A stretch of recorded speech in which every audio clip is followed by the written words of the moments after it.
অবশেষে সেই মাছের সাথেই গোরস্থানে দাফন করা হয় মিয়া চানকে।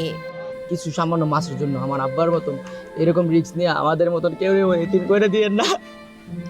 আমরা মুখের ভেতর জ্যান্ত কই মাছ ঢুকে শ্বাস বন্ধ হয়ে মৃত্যু হয় নরসিংদীর ৪৮ বছরের মিয়া চানের।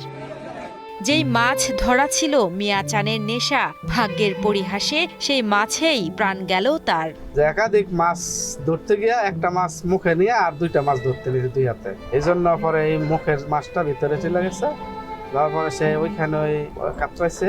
ভুলবশত ওই মাছের দেখে কই মাছ কামড় দেখে কই মাছ পিছলা খেয়ে ভিতরে চলে গেছে, যে কারণে হয়তো বেশিক্ষণ তাকে বাঁচানো গেছে। পরিবারের একমাত্র উপার্জনক্ষম ব্যক্তিকে হারিয়ে শোকে বিহ্বল পরিবারের সদস্যরা। নরসিংদী সদর উপজেলার বালুশাইর এলাকার বাসিন্দা নিহত মিয়া চান পেশায় ছিলেন